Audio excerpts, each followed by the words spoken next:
نبی رحمت شفیع امت صلی اللہ تعالی علیہ وسلم کا فرمان دل نشین ہے، جب جمعرات کا دن آتا ہے اللہ عز و جل فرشتوں کو بھیجتا ہے جن کے پاس چاندی کے کاغذ اور سونے کے قلم ہوتے ہیں۔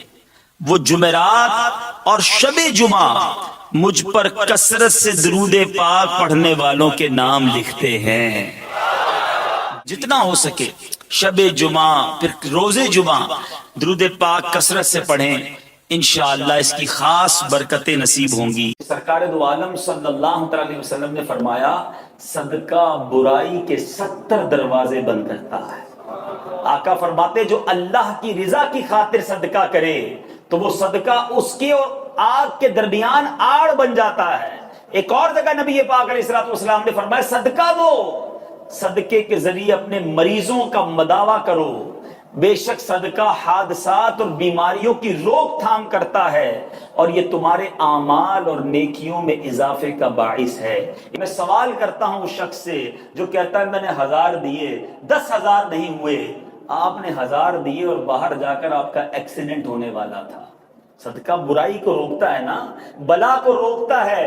آپ کو 10,000 اچھے تھے، یہ آپ کی ٹانگ ٹوٹنے والی تھی وہ بچ گئی، آپ کو خطرناک بیماری لگنے والی تھی۔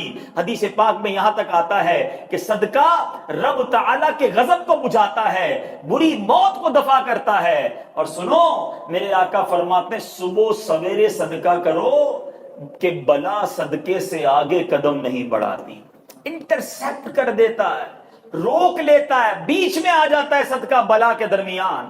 کیا معلوم میں نے آج اللہ کی راہ میں خرچ کیا اور باہر ایک بلا، ایک مصیبت، دکان میں ہی آگ لگنے والی تھی، گھر میں ہی آگ لگنے والی تھی، اللہ کے کرم سے صدقے سے وہ بلا ٹل گئی۔ یہ کتنا بڑا انعام ہے۔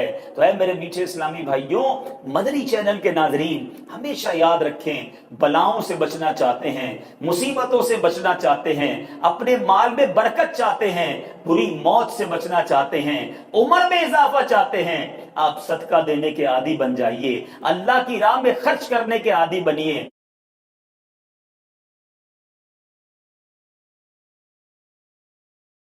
نبی پاک علیہ السلام کہ تم میں سے قیامت کے دن میرے سب سے زیادہ نزدیک وہ ہوگا جس نے مجھ پر سب سے زیادہ درود پڑھے ہو۔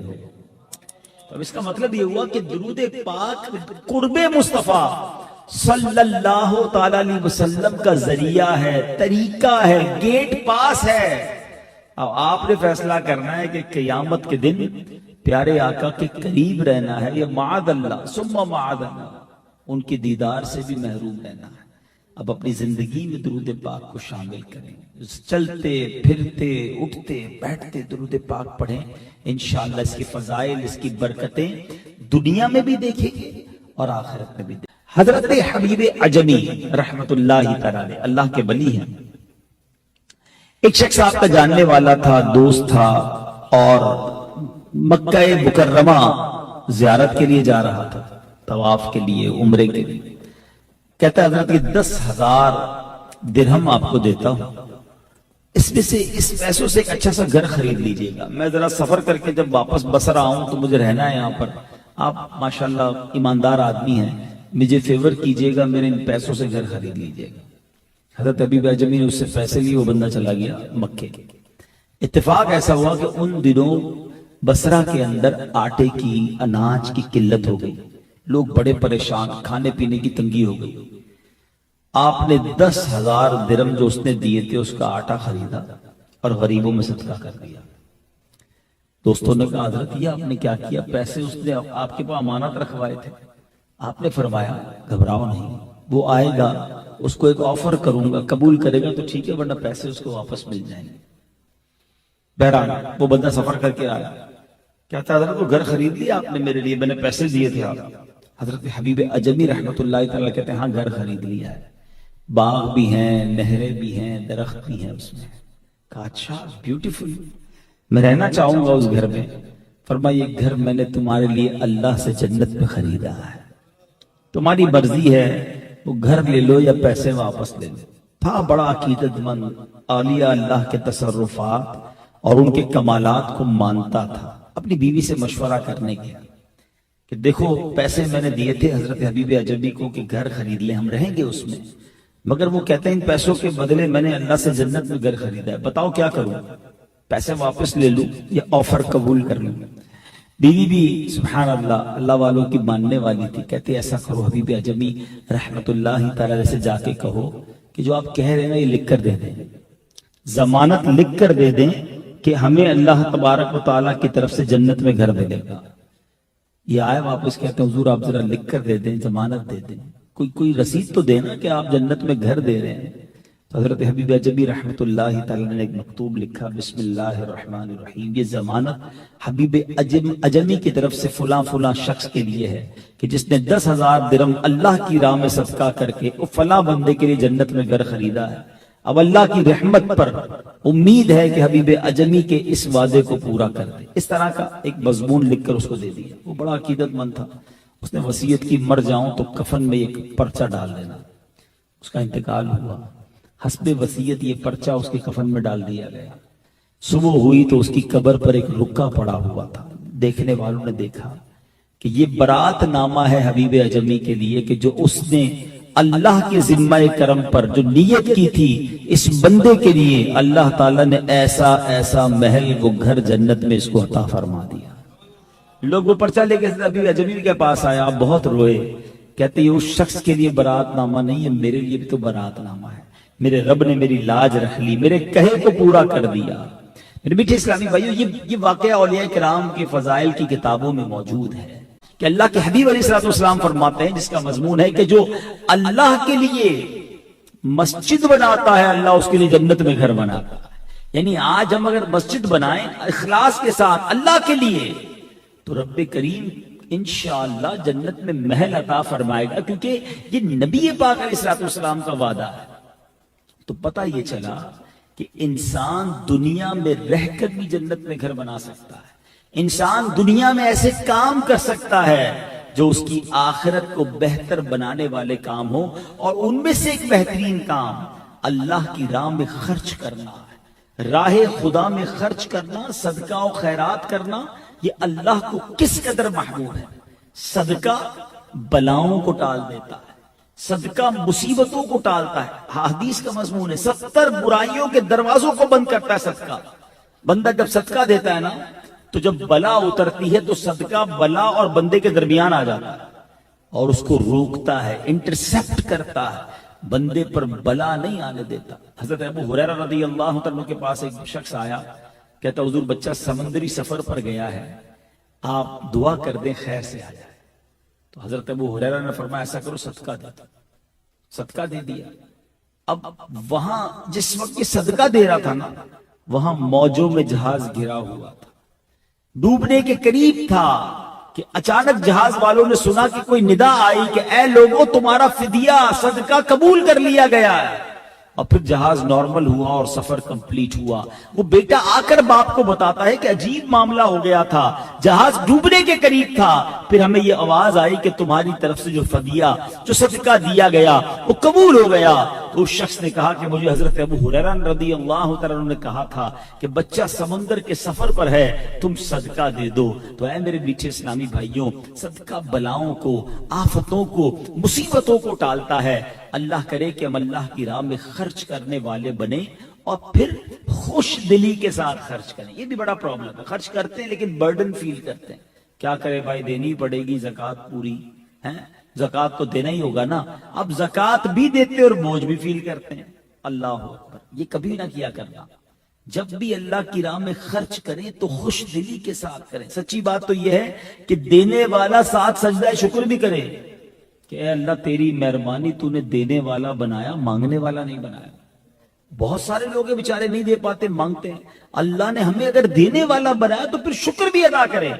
بوجھ سمجھ کر دیں گے تو پھر اس کا اجر نہیں ہے۔ سبحان اللہ۔ اور پھر کسی کو دیں تو اترائیں نا، اس پر احسان نہ جتائیں۔ قرآن کہتا ہے یا ایھا الذین آمنوا لا تبطلوا صدقاتکم بالمن والاذی، اے ایمان والوں اپنے صدقے باطل نہ کرو، ضائع نہ کرو، احسان جتا کر اور تکلیف پہنچا کر۔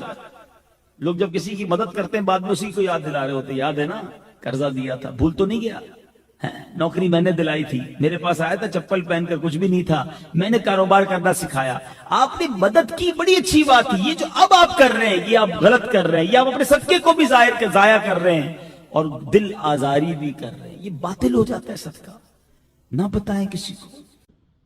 سیدنا اکرمہ رضی اللہ تعالیٰ عنہ فرماتے ہیں کہ ایک ملک کا بادشاہ بہت ظالم اور کنجوس تھا، بڑا ظالم بادشاہ، اور ایسا عجیب و غریب کنجوس کہ اس نے اعلان کر دیا کہ میرے ملک میں اگر کسی نے مسکین یا فقیر کو صدقہ کیا تو اس کے کوئی غریب کی مدد نہ کرے، اگر ایسا کوئی کرے گا تو میں اس کے ہاتھ کاٹ دوں گا۔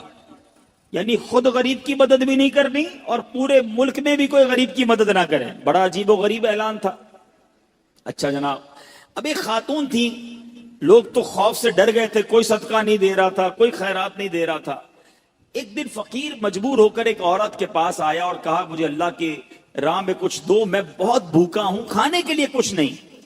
وہ عورت نے بھی بادشاہ کا اعلان سنا ہوا تھا، وہ بھی ڈری ہوئی تھی، اس نے بھی صدقہ دینے سے اس نے سوچا کہ صدقہ دوں گی تو میرے بھی ہاتھ کٹ جائیں گے، لیکن فقیر نے کہا مجھے اللہ عز و جل کی رضا کی خاطر کچھ تو کھانے کو دے دو۔ وہ التجا کرتا رہا، آخر اس عورت کے دل میں رحم آ گیا، اس عورت نے اس فقیر کو صدقہ دے دیا، کھانے کو دے دیا۔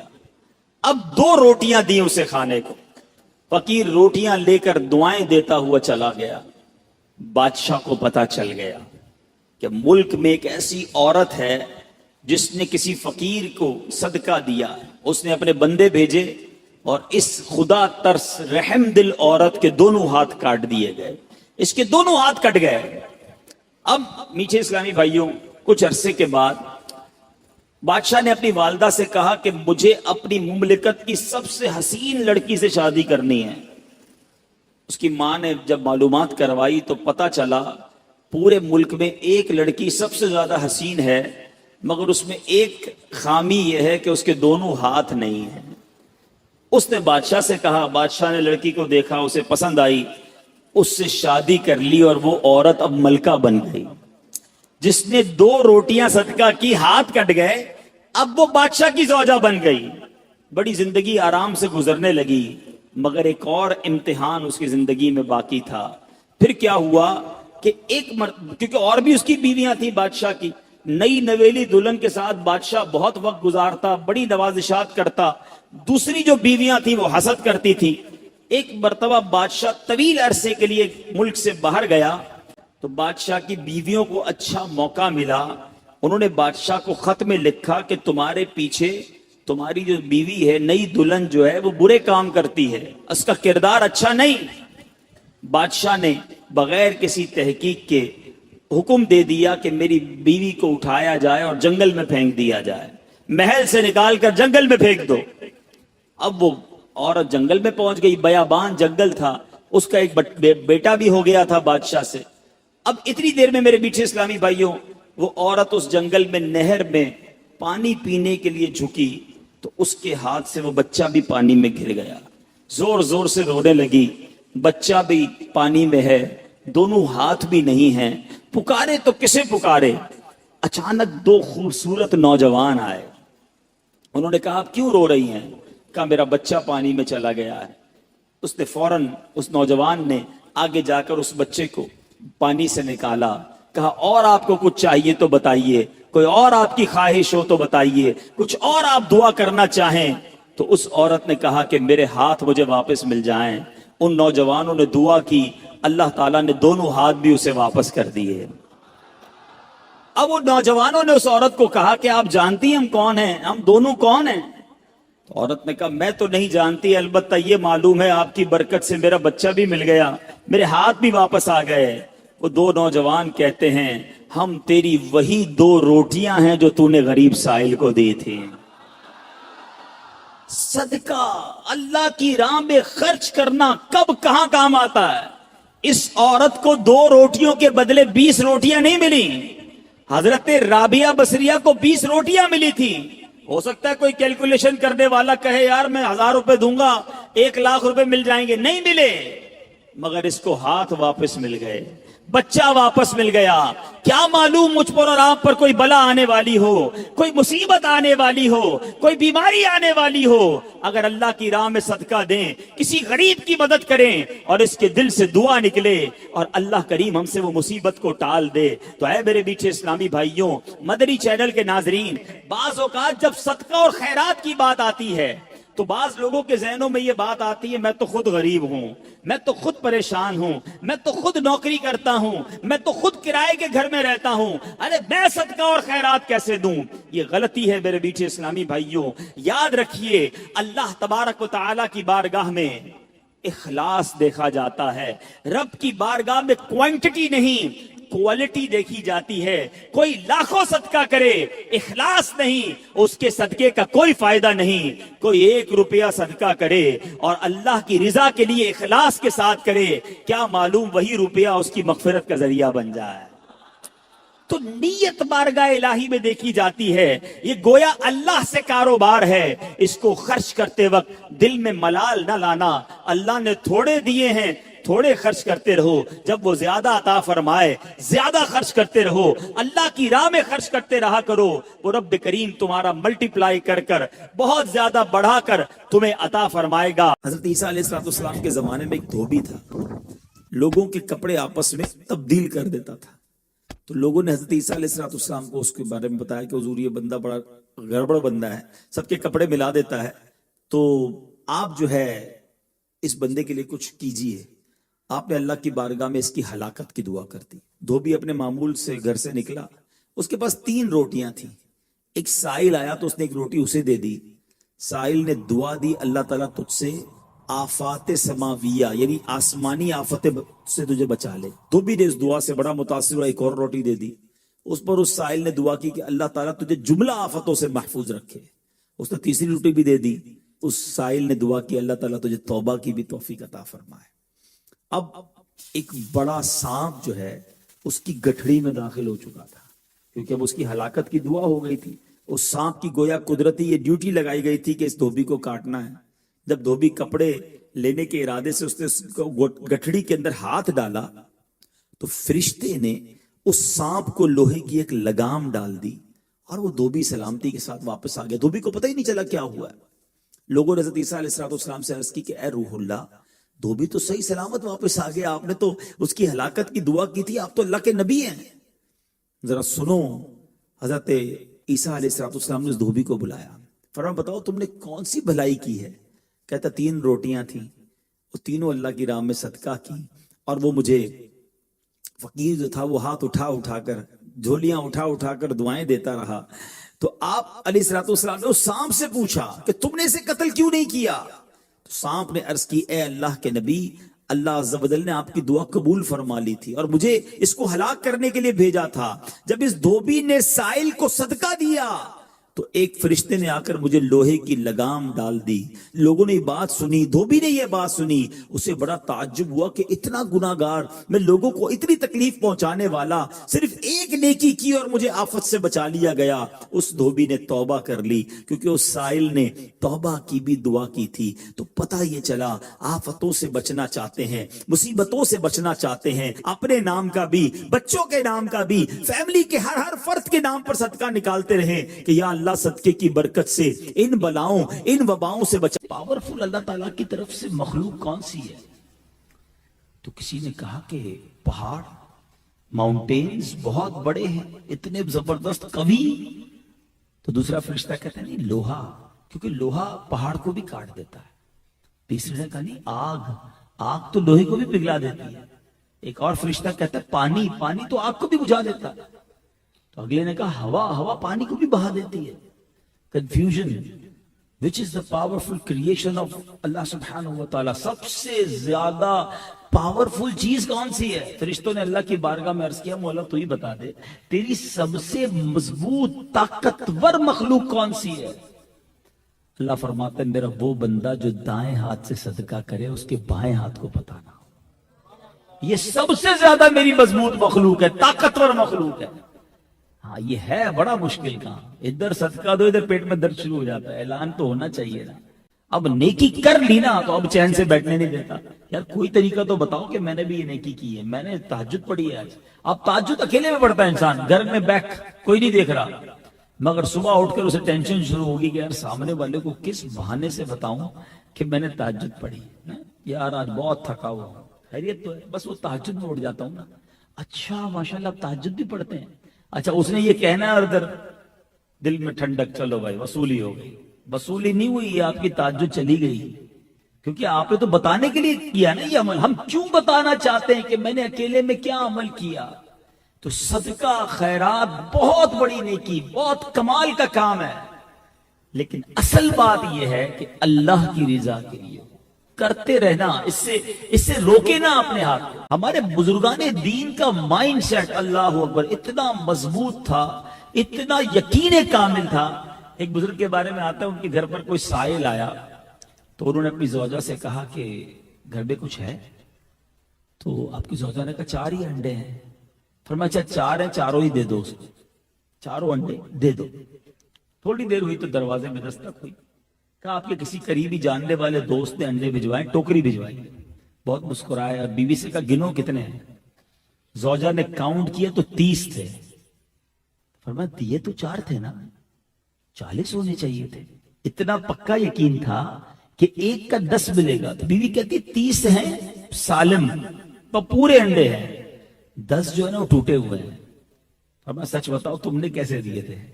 کہا حضور میں نے بھی جب صدقہ کیا تھا نا 3 پورے دیے تھے, 1 ٹوٹا ہوا دیا تھا. جو 3 پورے گئے اس کے بدلے 30 پورے آئے, جو 1 ٹوٹا ہوا گیا اس کے بدلے 10 ٹوٹے ہوئے آئے. اسے 2 باتیں سیکھنے کو ملی کہ اللہ کی راہ میں خرچ کرو, وہ تمہیں دنیا میں بھی نوازے گا, آخرت میں تو ملنا ہی ملنا ہے. اخلاص ہونا چاہیے. جب ماں کام نہیں آئے گی, بیٹا ماں کو جواب نہیں دے گا, باپ کرم نہیں فرمائے گا. سیدی اعلیٰ حضرت لکھتے نا ان کے سوا رضا کوئی حامی نہیں جہاں, گزرا کرے پسر پہ پدر کو خبر نہ ہو. ارے بیٹے پر گزرے گی, باپ کرم نہیں کرے گا, مدد نہیں کرے گا. اللہ فرماتا ہے اس دن تجھے لوٹاؤں گا جب تجھے ایک ایک نیکی کی ضرورت ہوگی, محتاج ہوگا تو پھر بتاؤ نا گھبراہٹ کیسی, ٹینشن کیسا. میں نے تو اس دن کے لیے جمع کروا دیے نا, اپنی جیب سے نکالا اور آخرت کے اکاؤنٹ میں جمع کروائے. تو انجوائے کیا کرو, جب اللہ کی راہ میں خرچ کرو نا مزے میں آ جایا کرو کہ یا اللہ تیری مہربانی, ادھر بھی دیا ادھر بھی جمع ہو گیا, اچھا ادھر بھی واپس ملنا انشاءاللہ. اب ایک واقعہ سن لو, بات اور کلیئر ہو جائے گی. ایک ملک میں ایک عجیب قسم کا کمپٹیشن ہوا. بادشاہ تھا, بادشاہ ہوتا اس کی مرضی. اس نے کہا مقابلہ کرو, دیکھو ہمارے وطن میں سب سے بڑا بے وقوف کون, بے وقوف ڈھونڈو. وزیروں نے کہا چیز بادشاہ سلامت, مقابلے کروائے, عجیب عجیب بے وقوفیاں دکھائیں لوگوں نے. آخرکار بہت سارے مقابلوں کے بعد وزیروں نے ڈیسائیڈ کر لیا کہ he is the biggest fool of our country, سب سے بڑا یہ بے وقوف ہمیں مل گیا ہے. بادشاہ کے پاس لائے, بادشاہ نے کہا چیک کر لیا؟ کہا جی جناب چیک کر لیا, اس سے بڑا بے وقوف کوئی نہیں ہے. بادشاہ نے اپنے گلے سے زیورات, سونے چاندی کی مالا نکالی, اس کو انعام کے طور پہ دے دی, خوشی خوشی گھر چلا گیا. تھوڑے دنوں کے بعد اس بے وقوف کو پتا چلا کہ بادشاہ سلامت بہت شدید بیمار ہو گئے. کہ میں ملنے تو جاؤں, ملنے چلا گیا. تھا تو بے وقوف, کہتا بادشاہ سلامت سنا ہے بہت بیمار ہے, اب کیسی طبیعت ہے؟ بادشاہ کہتا ہے میں تو لگتا ہے ایسا ہے اس دنیا کو چھوڑ کر اگلی دنیا میں جا رہا ہوں. تھا بے وقوف نا, اس کو تو پتہ نہیں تھا بندہ مرتا کیسے, جاتا کدھر ہے. کہتا اچھا کہیں اور جا رہے ہیں آپ؟ بادشاہ کہتا ہاں میں دوسری دنیا میں جا رہا ہوں. اچھا بادشاہ سلامت یہ بتائیے, میں دیکھ رہا ہوں ادھر بڑے شاندار گھر ہیں, بیوٹیفل بیڈ روم, آپ کے زبردست بستر ہیں, عالی شان مکان بنا ہوا ہے, جدھر جا رہے ہیں ادھر گھر بنا لیا؟ بادشاہ کہتا ہے ادھر تو میں نے جھوپڑی بھی نہیں بنائی ہے. بادشاہ سلامت میں دیکھ رہا ہوں آپ کے پاس ہیرے جواہرات خزانے ہیں, جدھر جا رہے ہیں ادھر پیسے بھجوا دیے کہ نہیں؟ بادشاہ کہتا ہے ادھر تو پھوٹی کوڑی بھی نہیں بھجوائی. بادشاہ سلامت میں دیکھ رہا ہوں آپ کے آگے پیچھے خادم, خادمائیں, کنیزیں, غلام, لبیک کہنے کے لیے فوج, ادھر کچھ خادم بھجوائے کہ نہیں؟ آپ جا رہے ہیں جدھر پتہ نہیں کدھر جا رہے ہیں. بادشاہ کہتا ہے ادھر تو کوئی میرا ملازم, کوئی خادم, کچھ بھی نہیں. اس بے وقوف نے پتہ کیا کیا, اپنی وہ مالا اتاری اور بادشاہ کے گلے میں ڈال دی. کہا مجھ سے بڑے بے وقوف تو پھر آپ ہوئے نا, آپ کو پتہ ہے کہیں جا رہے ہیں، نہ گھر بنایا، نہ پیسے بھجوائے، نہ خادم بھجوائے، کرو گے کیا اکیلے ادھر؟ بظاہر تو یہ حکایت ہے، مگر میرے اور آپ کے لیے عقل مندوں کے لیے شاندار میسج ہے۔ سب کا گھر ہے، میرا اور آپ کا ادھر گھر ہے کہ نہیں؟ بنایا کہ نہیں؟ ادھر پیسے ہیں، ادھر جمع کیے، ادھر بھجوائے نہیں بھجوائے اس اکاؤنٹ میں؟ بتاؤ نا۔ ادھر تو فون کرتے ہیں تو دوست آ جاتے ہیں، خادم آ جاتے ہیں، نوکر چاکر ہوتے ہیں، ادھر کون ہوگا؟ اکیلے کیا تیاری کی ہے؟ کچھ لوگ ادھر کے لیے جی رہے ہیں، ٹینشن ہی نہیں ہے بات کی۔ نہیں جناب، ادھر رہ کر ہی ادھر کی تیاری کرنی ہوگی۔ ایکسٹرا ٹائم تھوڑی ملے گا کہ میرے اور آپ کے موبائل پہ میسج آئے گا بھائی جناب اب دنیا کا کام وائنڈ اپ کرو، 1 مہینہ آخرت کی تیاری کرو کیونکہ موت آنے والی ہے۔ موبائل کا میسج ضرور آتا ہے کہ بھائی 80% ڈیٹا یوز ہو گیا ہے، 90% یوز ہو گیا ہے، بیلنس ڈلوا لو ورنہ بند ہو جائے گا۔ زندگی کا میسج نہیں آتا۔ صبح بندہ گھر سے نکلتا ہے، شام جنازہ آتا ہے، ایسا نہیں ہوتا؟ آپ نے نہیں دیکھا؟ اچانک موت آتی ہے، اچانک۔ آج ابھی اسی وقت بھی مجھے آپ میں سے کسی کو موت آ سکتی ہے، ایسا ہے نا؟ آگاہ اپنی موت سے کوئی بشر نہیں، سامان 100 برس کا ہے، پل کی خبر نہیں۔ لیکن کب تیاری کریں گے آخرت کی؟